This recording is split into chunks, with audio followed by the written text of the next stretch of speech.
오늘은 요한복음 세 번째 시간입니다.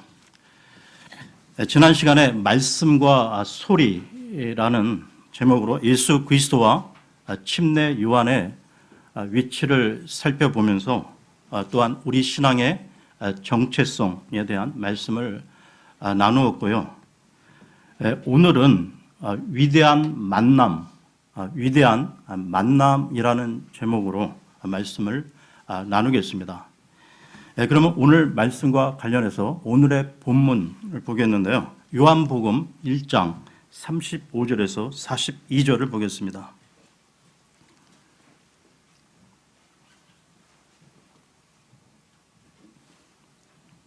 (1장 35절에서 42절입니다) 제가 읽겠습니다. 또 다음 날 요한이 자기 제자들 중에 두 사람과 함께 서 있다가 예수님께서 거니실 때 그분을 보고 이르되 하나님의 어린 양을 보라 하니 그 두 제자가 그의 말을 듣고 예수님을 따르거늘 그때 예수님께서 돌이켜사 그들이 따르는 것을 보시고 그들에게 이르시되 너희가 무엇을 구하느냐 하시매 그들이 그분께 이르되 랍비여 어디에 거하시나이까 하니 랍비는 번역하면 선생님이라는 말이라. 그분께서 그들에게 이르시되 와서 보라 하시더라. 그들이 가서 그분께서 거하시는 곳을 보고 그날 그분과 함께 머무르니 이는 때가 10시쯤이었기 때문이더라. 요한의 말을 듣고 그분을 따른 두 사람 중에 하나는 시몬 베드로의 형제 안드레더라. 그가 먼저 자기 형제 시몬을 찾아내어 그에게 이르되 우리가 메시아를 만났다 하니 메시아는 번역하면 그리스도라. 그가 그를 데리고 예수님께로 오매 예수님께서 그를 바라보시고 이르시되 네가 요나의 아들 시몬인즉 게바라 불리리라 하셨는데 게바는 번역하면 돌이라. 오늘의 본문에는 예수님과 그 제자들의 만남이 소개되고 있는데요. 그 만남의 상황, 즉 주님과의 만남에 있어 그 의미와 가치에 대해 오늘 여러분들과 함께 생각해 보려고 합니다. 예수님의 제자라 하면 먼저 12제자가 연상이 되는데요. 그러면 12제자는 누구를 말하는 것인지 이번에 한번 알아보고 가겠습니다. 마태복음 10장 2절에서 4절을 보겠습니다. 마태복음 10장 2절에서 4절입니다.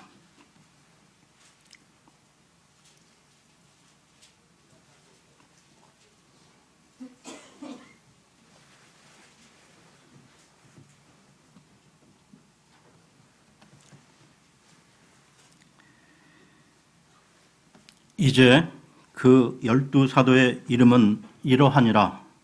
첫째 베드로라는 시몬과 그의 형제 안드레와 세베대의 아들 야고보와 그의 형제 요한과 빌립과 바돌로메와 도마와 세리 마테와 알페오의 아들 야고보와 별명이 다데오인 렙베오와 가나안 사람 시몬과 가룟 유다인데 그는 또한 그분을 배반하여 넘긴 자더라. 이렇게 예수님의 12제자의 그 이름을 알아보았고요. 그러면 다시 요한복음으로 돌아와서요. 1장 40절을 보겠습니다. 1장 40절입니다. 요한의 말을 듣고 그분을 따른 두 사람 중에 하나는 시몬 베드로의 형제 안드레더라. 여기에 안드레가 나오고 있는데요. 예수님의 12제자들 중 가운데 가장 먼저 선택받은 사람이 안드레입니다. 안드레는 원래 침례 요한의 제자였는데요.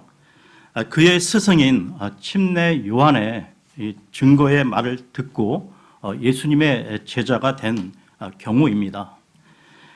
지난 시간에도 언급했었는데요. 침례 요한의 모든 관심은 오직 예수님이었습니다. 그는 예수님을 보고 그가 그리스도이심을 선포했는데 침례 요한의 이 말을 듣고 자신의 제자들 중 두 사람이 예수님께로 갔던 것입니다. 여러분, 어떤 사람의 그 됨됨이를 보려면 그 사람이 물러나는 때를 보라는 말이 있는데요.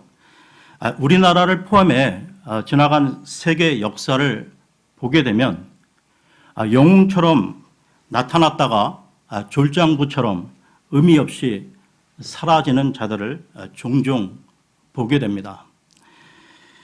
그들 대부분은 이 물러나야 할 때를 정확히 알지 못하고 머뭇거리거나 이 사리사욕에 빠져 추태를 부리다가 사람들에게 손가락질을 받으며 무대 뒤로 사라져 갔던 것이죠. 이런 면에서 볼 때 침례 요한은 참 훌륭한 인격자라고 할 수 있다는 것입니다. 그는 자기 자신의 모든 것을 주님께 드렸는데요. 더 나아가 자신의 제자들까지 예수님께 양보하고 자신은 사람들의 주목을 피해 조용히 물러났던 것입니다. 그러면 요한복음 1장 37절에서 38절을 보겠습니다. 37절에서 38절입니다. 그 두 제자가 그의 말을 듣고 예수님을 따르거늘 그때 예수님께서 돌이켜서 그들이 따르는 것을 보시고 그들에게 이르시되 너희가 무엇을 구하느냐 하시매 그들이 그분께 이르되 랍비여 어디에 거하시나이까 하니 랍비는 번역하면 선생님이라는 말이라.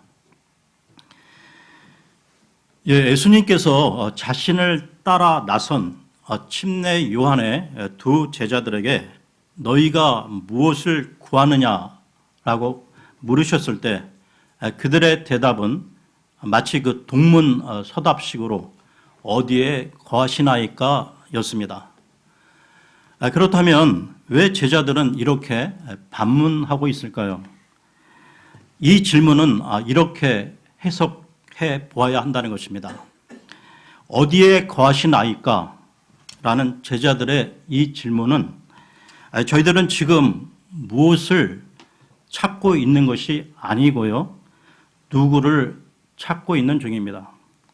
그런데 그 누구가 바로 당신이라는 것을 알았습니다.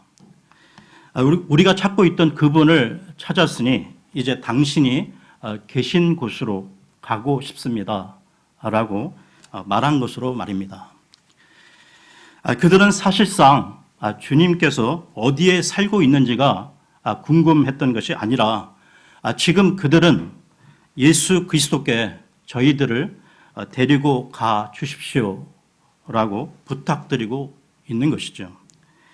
다시 말해 그들이 찾고 있는 것은 주 예수 그리스도 그분이었지 그분으로부터 받을 그 어떤 것이 아니었다는 것입니다. 계속해서요. 1장 39절을 보겠습니다. 39절입니다. 그분께서 그들에게 이르시되 와서 보라 하시더라. 그들이 가서 그분께서 거하시는 곳을 보고 그날 그분과 함께 머무르니 이는 때가 10시쯤 되었기 때문이더라. 예수님은 자신을 따르는 두 제자에게 와서 보라 하는 말씀을 하셨는데요. 와서 보라는 말씀에는 깊은 뜻이 내포되어 있습니다. 첫째로 예수님은 사실 그대로의 메시아이시기에 삶 자체의 모습이 증거가 된다는 뜻이고요. 둘째로 영적 갈급함은 어떤 이론으로 만족할 수 없으며 오직 예수 그리스도를 만나는 것으로만 해결될 수 있다는 뜻이 포함되어 있는 것입니다. 즉 와서 보라는 이 실제적 체험은 어떤 가식이 아니라 그분의 실제적 삶이 그가 진리 자체이심을 명확히 증거하고 있는 것입니다. 계속해서 1장 40절을 보겠습니다. 40절입니다.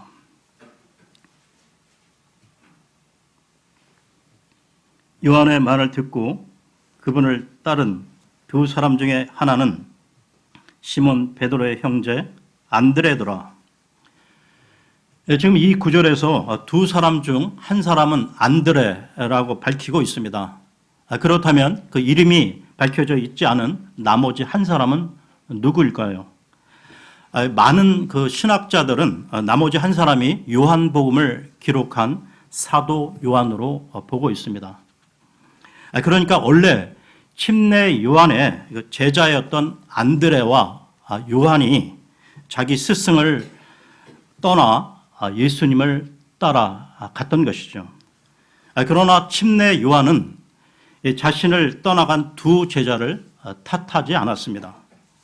오히려 연 이틀 동안 제자들 앞에서 예수님이야말로 하나님의 어린 양이요, 자신은 그분의 신발끈을 풀기에도 부족한 자임을 스스로 밝힘으로써 제자들이 자기 대신 예수님을 따를 것을 적극적으로 독려하는 모습을 보여주었습니다.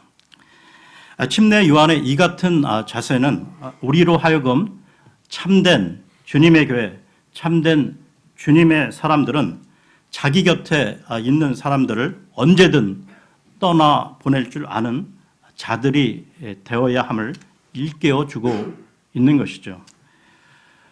오늘날 이 땅의 교회가 안고 있는 가장 큰 병폐 중에 하나는 그리스도의 이름으로 사람들을 모으려고만 할 뿐 그리스도의 이름으로 보내려 하지는 않는다는 것입니다. 그 결과 예수 그리스도를 믿고 따르는 진정한 그리스도인들보다는 특정 교회나 교파 혹은 목회자에게 묶여있는 교인만 양산되었고, 대부분의 교회에서는 정작 예수 그리스도의 복음이 실종되거나 희미해지고 말았습니다.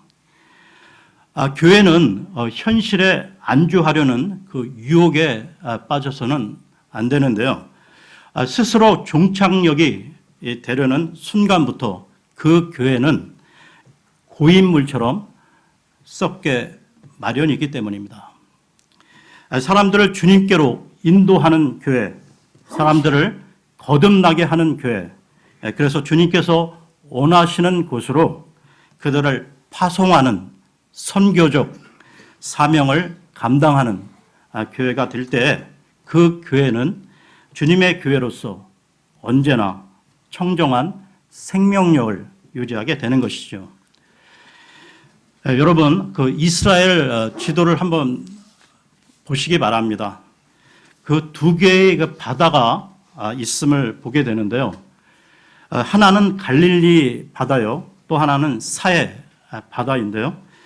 사해 바다는 물고기가 살지 못하는 말 그대로 죽은 바다라는 것이죠. 사해 바다가 이 생명체가 살지 못하는 이 죽은 바다가 된 이유는 요단강으로부터 물의 유입은 계속되는 데 비해 유출은 안 되는, 즉 내보내지 못하는 폐쇄된 구조 환경 때문이라는 것이죠.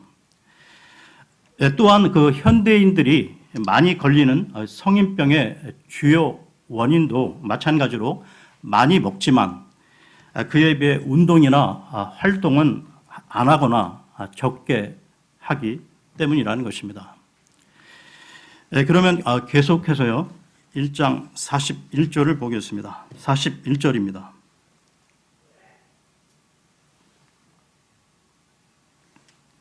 그가 먼저 자기 형제 시몬을 찾아내어 그에게 이르되 우리가 메시아를 만났다 하니, 메시아는 번역하면 그리스도라.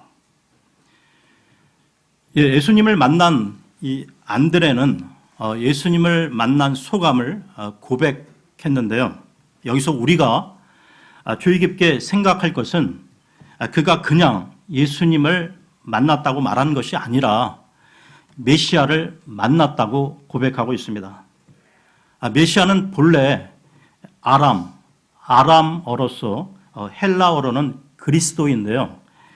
뜻은 기름 부음을 받은 자라는 의미입니다. 구약에 보면 어떤 자리에 취임할 때 기름 부음을 받는 세 유형의 사람이 있었는데요. 첫째, 왕입니다. 왕은 다스리는 사람이죠.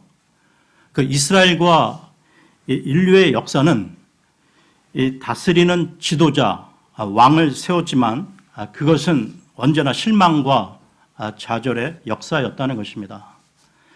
그래서 이스라엘은 하나님이 직접 기름 부어 세우실 공의로운 왕의 출현을 기다려 왔던 것이죠.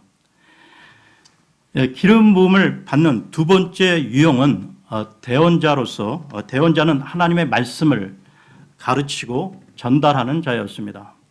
그러나 이스라엘 역사를 보게 되면 거짓 대언자가 많았다는 것이죠. 그래서 이스라엘은 하나님의 기름 부어 세우실 참된 대언자의 등장을 기다려 왔습니다. 그리고 세 번째로 기름 부음 받는 유형은 제사장이었는데요. 제사장은 하나님과 인간 사이에서 죄와 문제를 해결하는 중재자의 역할을 감당했습니다. 그러나 우리가 구약에서 만나는 모든 제사장들 역시 자신의 문제를 해결하기 위해 희생 제물이 필요했던 불완전한 존재들이었다는 것이죠. 그래서 이스라엘 백성은 계속해서 하나님이 직접 기름 부으신 왕과 대언자, 제사장의 사명을 함께 실현할 자를 기다려 왔던 것입니다. 즉 메시아, 곧 그리스도를 기다려 온 것이죠. 그런데 지금 안드레가 자신의 형제 베드로에게 내가 그런 메시아를 만났다고 고백하고 있는 것입니다. 안드레의 이 고백을 듣고 예수님에게 나온 이 베드로도 나중에 동일한 고백을 하게 되는데요. 마태복음으로 가겠습니다. 마태복음 16장 16절 17절을 보겠습니다. 마태복음 16장 16, 17절입니다.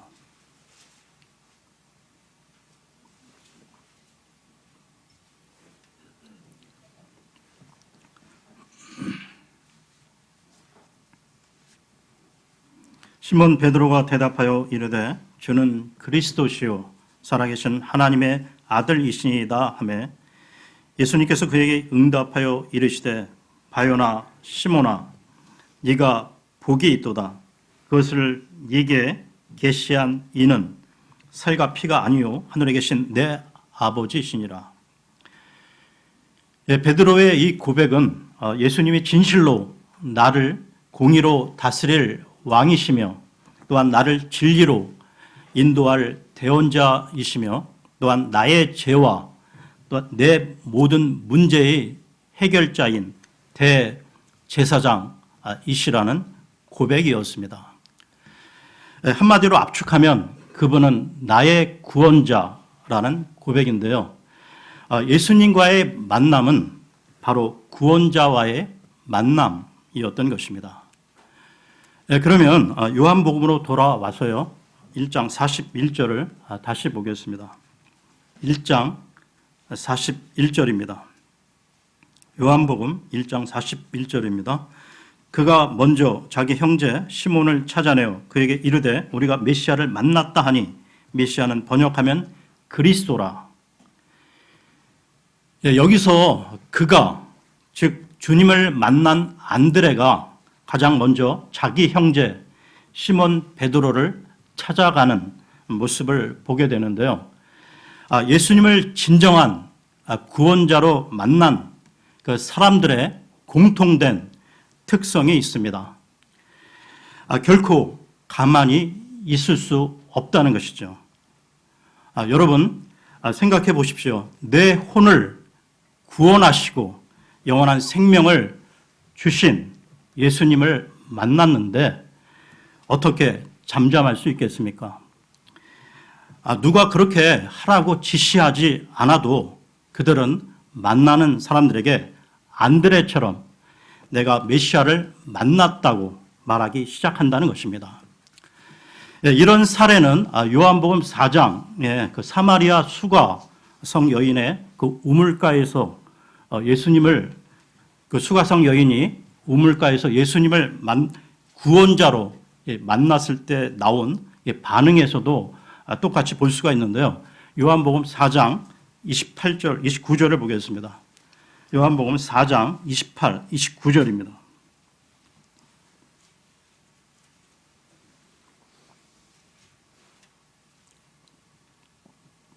그때 여자가 자기 물 항아리를 버려두고 자기 길로 가서 도시로 들어가 사람들에게 말하되 와서 지금까지 내가 행한 모든 일을 내게 말한 사람을 보라.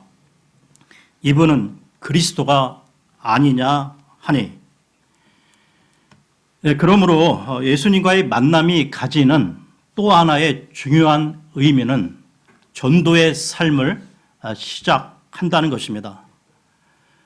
만일 어떤 사람이 예수님을 만났다고 하면서 예수님을 증거하거나 전도할 마음이 없다면 그가 비록 교회를 오래 다니고 또한 집사, 장로 등 직분을 맡았다 하더라도 그는 진정한 의미에서의 예수님을 만났는지를 스스로 돌아보아야 한다는 것이죠. 진짜로 구원받았는지 구원의 진정한 의미를 알고나 있는지 말입니다.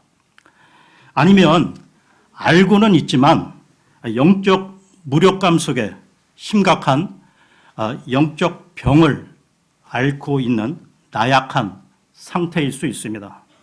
즉 그 사람은 외부 그 도움만을 필요로 하는 영적 악이인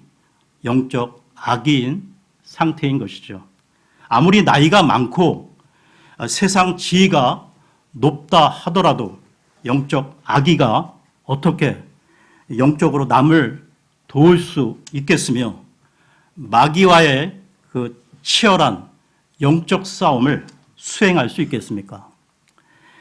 오히려 그런 영적 악의들은 자기도 모르게 교회 공동체에 해만 끼칠 뿐이죠. 그러면 요한복음 1장 42절을 보겠습니다. 요한복음 1장 42절입니다.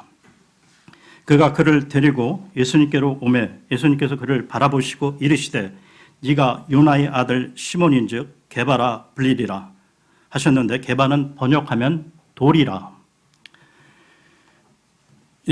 우리는 이 구절에서 전도의 정확한 정의를 얻게 되는데요. 이 구절은 처음에 어떻게 시작되고 있습니까? 보십시오. 그가 그를 데리고 예수님께로 오매. 누가 누구를 데리고 예수님께로 왔습니까?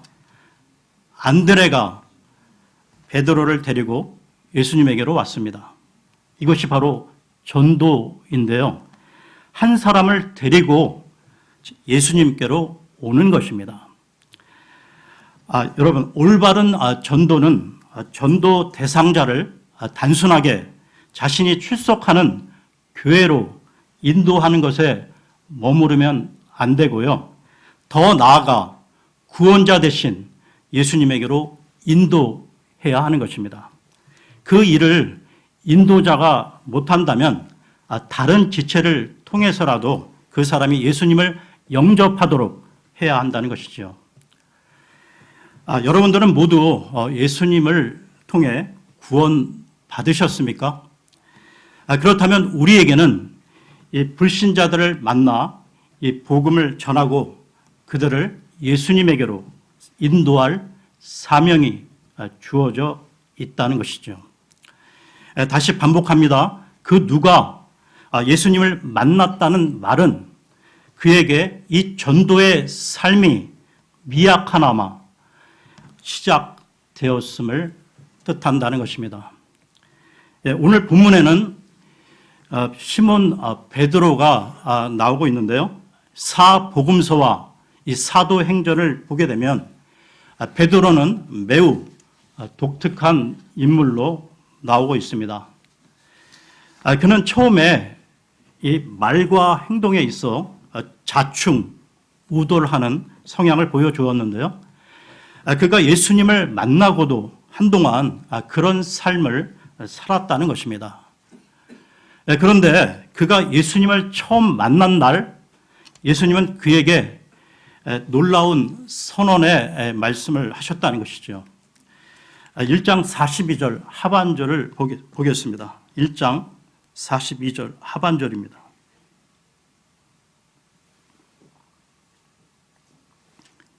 네가 요나의 아들 시몬인즉 게바라 불리리라 하셨는데 게바는 번역하면 돌이라. 이 부분도 개역 성경은 좀 잘못되어 있는데요. 게바는 번역하면 베드로라 이렇게 잘못되어 있다는 것입니다. 안드레가 시몬 베드로를 주님께로 인도했을 때 주님께서는 시몬을 보는 즉시 앞으로 장차 게바라 불리리라고 말씀하셨습니다. 보통 일반적으로 이 부모가 지어준 이름을 바꾼다는 것은 쉬운 일이 아닌데 주님께서는 일방적으로 게바라는 새 이름을 지어주셨던 것이죠. 도대체 그 이유가 무엇일까요? 여기에는 깊은 의미가 담겨져 있습니다. 시몬은 이 히브리어로 듣는다라는 뜻인데요. 그런데 주님께서 새로 지어주신 게바는 돌이란 뜻을 갖고 있습니다. 그러니까 듣는다라는 뜻의 이름을 돌이라는 뜻의 이름으로 바꾸어 주신 것이죠. 그러니까 예수님은 베드로에게 듣는 것으로만 그쳐서는 안 되고 더 나아가 이 세상에서 굳건한 돌처럼 살아가야 함을 주지시켜 주신 것입니다. 여러분, 오늘날 이 교회와 교인들이 세상 가운데 세상 사람들에게 좋은 이미지, 평판을 받고 있나요? 우리 하나님을 믿는 사람들이 세상의 지탄을 받고 있는 것은 우리 믿는 사람들이 듣기에 좋은 설교, 감동과 감격이 넘치는 설교를 듣지 못해서가 아닙니다. 듣기 좋고 세련된 설교는 도처에서 들을 수 있다는 것이죠. 예배당에서 직접 들을 뿐만 아니라 인터넷, 케이블 TV, 스마트폰 등을 통해 1년 365일 24시간 언제 어디서나 들을 수 있습니다. 그런데도 이 교회와 교인들이 비판의 대상이 되는 것은 많은 교인들이 듣는 것을 즐기기만 할 뿐 들은 대로 일상 삶 가운데 살지 않기 때문인 것이죠. 변화의 삶을 살지 못한다는 것입니다.